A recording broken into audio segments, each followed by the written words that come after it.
आप सब अवगत हैं कि हमारे बीच में हमारे प्रमुख सचिव मोनिका गर्ग जी हैं। हम लोग ये उच्च शिक्षा विभाग के तरफ से जो विगत दिनों कोविड का संक्रमण काल चला है, इसमें जो हाई स्कूल इंटरमीडिएट की परीक्षाएं थी वो तो हमने संपन्न करा दी थी, लेकिन जो उच्च शिक्षा विभाग की विश्वविद्यालय और महाविद्यालयों की परीक्षा थी वो कई विश्वविद्यालयों में शुरू हो चुकी थी और 30% से लेकर 70% तक तमाम विद्यालयों में वो परीक्षाएं संपादित भी हो चुकी थी। लेकिन बहुत सी परीक्षाएं ऐसी थीं जिनको संपादित करने से पूर्व संक्रमण की विशेष परिस्थिति के कारण परीक्षाएं स्थगित करनी पड़ी थी। उनके संबंध में एक नीति हमारे उच्च शिक्षा विभाग के द्वारा तैयार की गई है कि उत्तर प्रदेश राज्य विश्वविद्यालयों और महाविद्यालयों की अवशेष परीक्षाएं जो संपन्न कराए जाने एवं परिणाम घोषित किए जाने के संबंध में क्या नीति होनी चाहिए, उसके संदर्भ में हम सबने निर्णय किया है कि कोविड-19 के प्रसार के खतरे के दृष्टिगत राज्य विश्वविद्यालयों की अंतिम जो वर्ष की परीक्षा है या अंतिम सेमेस्टर है, जहां सेमेस्टर सिस्टम लागू है वहां के सेमेस्टर, उनको छोड़कर अवशेष परीक्षाओं को स्थगित कर दिया जाए। इससे सीधे तात्पर्य है कि अंतिम वर्ष की परीक्षा को छोड़ के बाकी परीक्षाओं को स्थगित कर दिया गया है, यानी प्रथम वर्ष और द्वितीय वर्ष, ग्रेजुएशन में भी और पोस्ट ग्रेजुएशन में भी। इन परीक्षाओं को कतिपय विश्वविद्यालय द्वारा जो समस्त परीक्षाएं लॉकडाउन से पूर्व संपन्न करा ली गई थीं, जिनके मूल्यांकन के पश्चात परिणाम भी जारी कर दिए गए थे, वे परिणाम यथावत रहेंगे। कुछ जगह हमारे रिजल्ट निकल गए थे, जैसे सिद्धार्थ विश्वविद्यालय में, तो वो परिणाम यथावत रहेंगे। इनमें जो परीक्षाओं पर जो नियम लागू होते थे, पहले लागू होते थे, वही लागू होंगे। लेकिन कुछ परीक्षाएं लॉकडाउन से पूर्व संपन्न कर ली गई थीं, लेकिन बाकी उसकी नहीं हो पाई थीं। उनके मूल्यांकन उनके अंक के अंतिम परिणाम में सम्मिलित किए जाएंगे। मान लें गणित अंग्रेजी की परीक्षा हो चुकी थी और बाकी के विषय की नहीं हुई, उदाहरण के तौर पे, तो जो गणित अंग्रेजी में नंबर आएंगे उनको जोड़ दिया जाएगा और बाकी के अंक को जो दूसरी प्रविधि है उसके अनुसार उसमें सम्मिलित किया जाएगा। सभी संकायों के विभिन्न कक्षाओं के छात्रों को जो 18 मार्च 2020 के पूर्व संबंधित विश्वविद्यालय द्वारा संपन्न कराई गई परीक्षा के प्रश्न पत्रों के मूल्यांकन के आधार पर अपनी कक्षा के प्रत्येक विषय में पृथक पृथक उत्तीर्ण की है तथा बैक पेपर के लिए अहर्य हैं, उन्हें अगले वर्ष जो सेमेस्टर जो अगले वर्ष की परीक्षा होगी उसमें अगले वर्ष में या जो अगला वर्ष सेमेस्टर होगा उसमें प्रोन्नत कर दिया जाएगा। यानी जो परीक्षा दे चुके हैं उनमें अगर वो पास हैं या उनमें वो बैक पेपर के लिए अहर्य हैं तो उनको पास कर दिया जाएगा, उनको उसमें नंबर जोड़ दिए जाएंगे। इसी तरीके से कोविड-19 की महामारी से बचाव के लिए जो अंतिम सेमेस्टर है उसके लिए जो हम लोगों ने कोशिश की है वो ये कि निर्धारित प्रोटोकॉल के अंतर्गत जो दिशा निर्देश का अनुपालन करते हुए सितंबर 2020 के अंत तक ऑफलाइन का मतलब है पेन या पेपर्स के द्वारा या ऑनलाइन या मिश्रित ऑनलाइन और ऑफलाइन दोनों को मिलाकर विधा से अवशेष परीक्षाएं संपन्न कराई जाएं। यूजीसी के द्वारा जो दिशा निर्देश जारी किए गए हैं उनका अक्षरशः पालन करने की बात हमने कही है, लेकिन यूजीसी के मानक जो जहां पर लागू नहीं होते वहां हमने 4 सदस्यीय एक कुलपतिगण की एक समिति बनाई थी, उप समिति बनाई थी। उस समिति ने जो अपने निर्णय दिए हैं उनको हमने लागू किया है। कुलपति के द्वारा जो समिति है उसने परीक्षाओं को कैसे कराया जाए या प्रमोशन दिया जाए उसके बारे में जो अपनी राय दी है उसको, या यूजीसी के द्वारा जो गाइडलाइन जारी की गई है जहां जो लागू हो सके, ये विश्वविद्यालय के कुलपति पर निर्भर करेगा कि वो कौन सी नीति को अपनाते हैं। यूजीसी के द्वारा, क्योंकि जो कहा गया था कि जो पिछले उसमें जो मिड टर्म परीक्षा है या जो असेसमेंट है या अन्य प्रकार से जो अंक मिले गए हैं, जो आंतरिक मूल्यांकन है उनके आधार पे, तो उनको 50% और 50% जो परीक्षा में अर्जित किया उनको जोड़ने की बात कही गई थी। तो अगर किसी भी विश्वविद्यालय में या महाविद्यालय में यूजीसी की गाइडलाइन के द्वारा दिए गए दिशा निर्देशों के अनुसार व्यवस्था लागू नहीं है, तो हमारी जो विश्वविद्यालय के कुलपति की अध्यक्षता में कमेटी, तनेजा जी की अध्यक्षता में 4 सदस्यीय कमेटी बैठी थी, उसकी जो रिपोर्ट है उसको हम लागू करेंगे। इसमें हमने परीक्षा के लिए विशेष अवसर का प्रावधान किया है, लेकिन इससे पहले मैं बता दूं कि निर्धारित प्रोटोकॉल और दिशा निर्देश का अनुपालन करते हुए सितंबर 2020 के अंत तक ऑफलाइन पेन और पेपर, ऑनलाइन मिश्रित, ऑनलाइन या ऑफलाइन विधा से अवशेष परीक्षाएं संपन्न कराई जाएंगी, ये मैंने आपको बताया। स्नातक अंतिम वर्ष की परीक्षाएं 30 सितंबर तक संपन्न करा ली जाएंगी। स्नातक अंतिम वर्ष का परीक्षाफल, ये स्नातक और स्नातकोत्तर द्वितीय वर्ष के लिए मैं कह रहा हूं, का 15 अक्टूबर तक और स्नातकोत्तर अंतिम वर्ष का परीक्षा परिणाम 31 अक्टूबर तक घोषित कर दिया जाए। यानी सितंबर में इनकी परीक्षा को करा के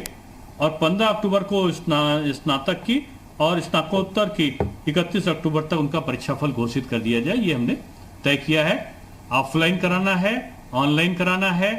या ऑफलाइन ऑनलाइन दोनों को मिक्सचर मिला के कोई प्रोसीजर है कराना है, ये कुलपतिगण पे हम लोगों ने छोड़ दिया है कि वो अपने निर्णय करके उसके अनुसार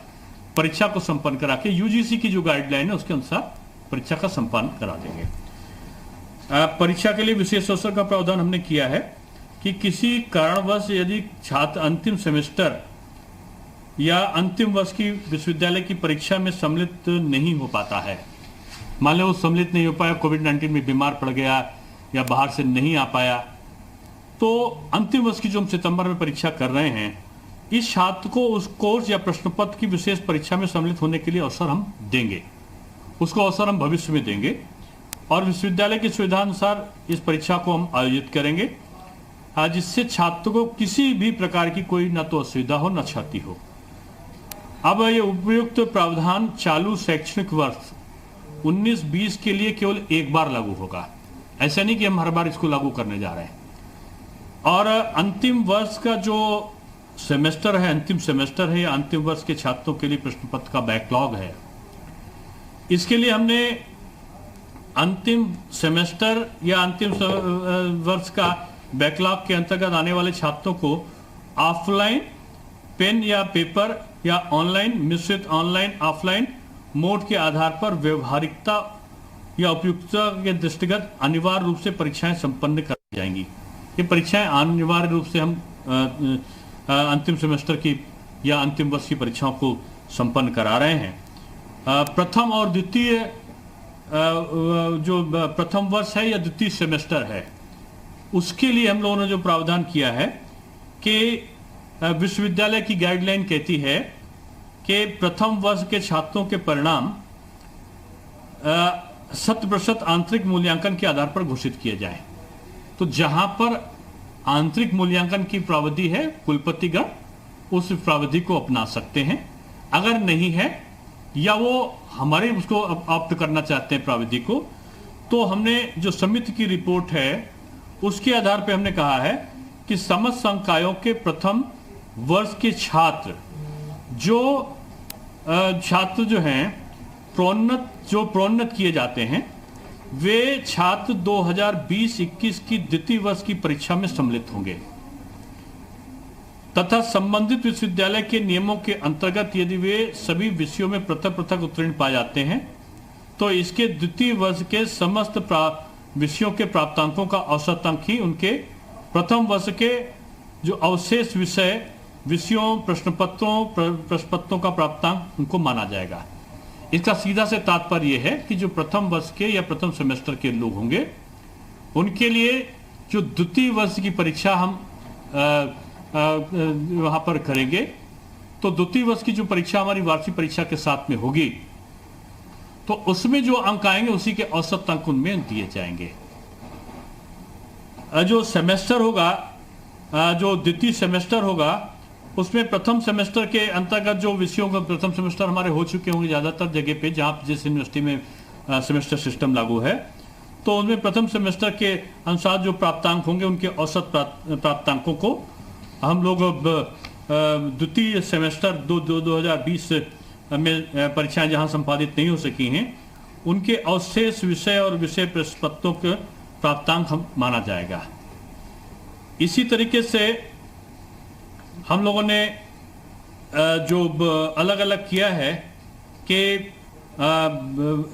यदि 2021 में द्वितीय वर्ष चतुर्थ सेमेस्टर की परीक्षा में सम्मिलित होने वाला छात्र कुछ विषय में द्वितीय वर्ष चतुर्थ सेमेस्टर की परीक्षा में सम्मिलित होने वाला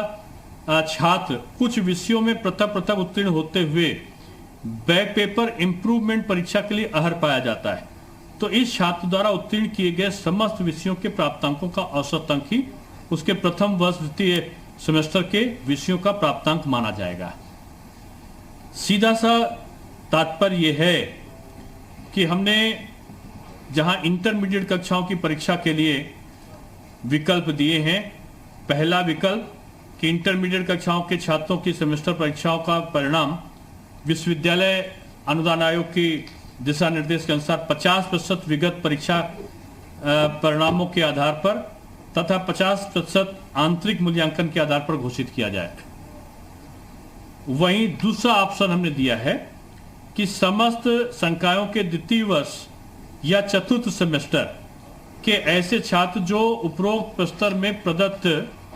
व्यवस्था के अनुसार तृतीय वर्ष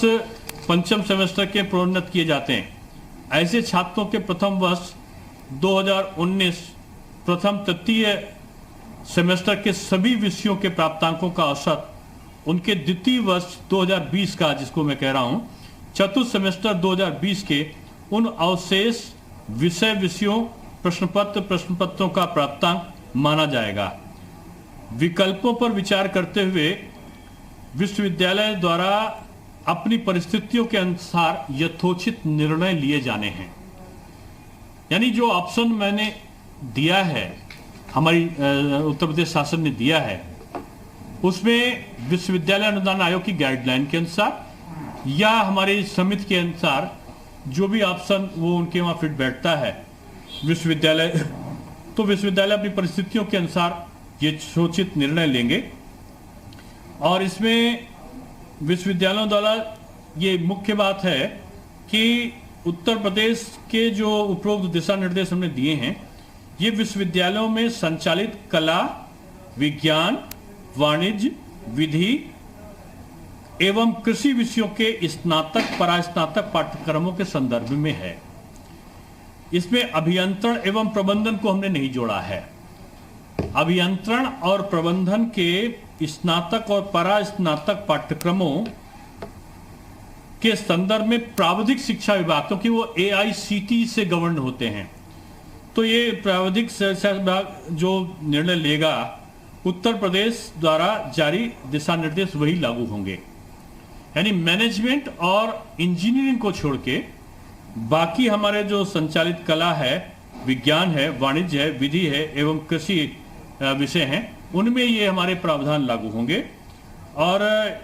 इनके साथ साथ जो विश्वविद्यालय हैं उनसे ये अपेक्षा की गई है कि विश्वविद्यालय उक्त मार्गदर्शी गाइडलाइन विकल्पों को ध्यान में रखते हुए अपनी परिनियमावली एवं अपने छात्रों की आवश्यकता के अनुरूप अपने कार्य परिषद या सक्षम जो प्राधिकारी के स्तर हो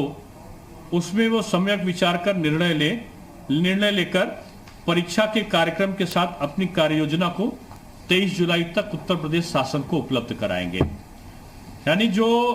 प्रथम और द्वितीय वर्ष की परीक्षाएं होनी थी, उनमें प्रमोशन देने की बात हमने की है।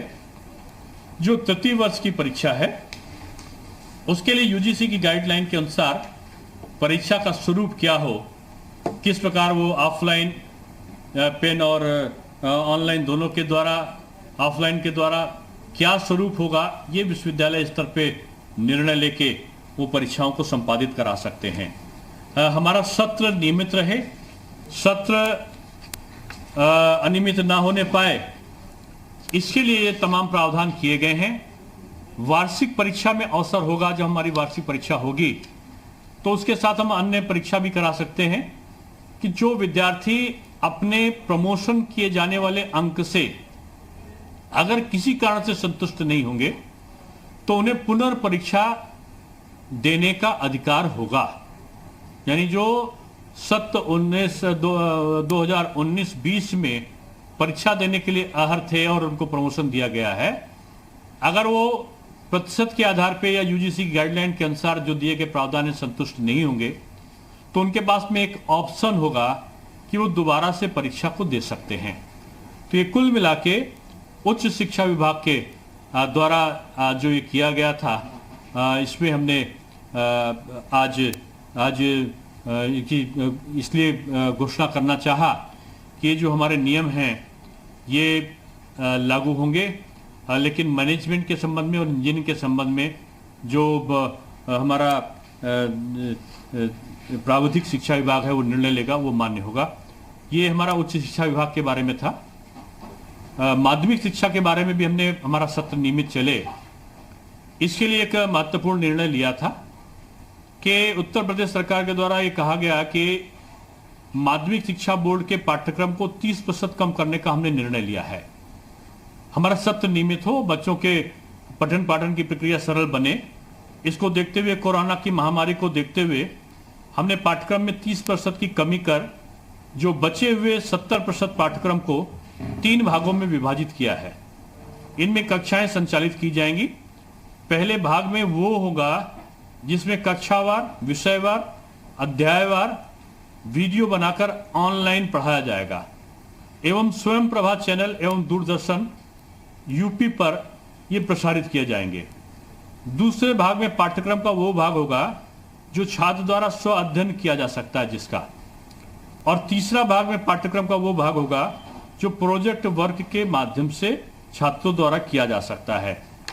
आप जानते हैं कि माध्यमिक शिक्षा विभाग में 10 महीने पहले ही हम लोग अपना जो शैक्षिक पांचांग है उसको जारी कर देते हैं। परीक्षा कब शुरू होनी, परीक्षा कब समाप्त होगी, रिजल्ट कब निकलेगा, इस प्रकार करते थे। लेकिन अभी कोरोना का जो संक्रमण है उसके कारण इस प्रकार के निर्णय लेने पड़े हैं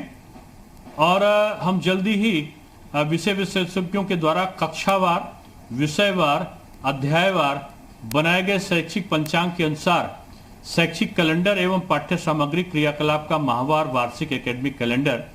हम निर्मित करेंगे और शैक्षिक पंचांग के अनुसार विश्वविद्यालय में पाठ्यक्रम को पढ़ाने, मूल्यांकन करने, मॉनिटरिंग कराने हो तो जो विद्यालय में, जनपद में जो भी प्रक्रिया होगी उसको हम संपादित करेंगे।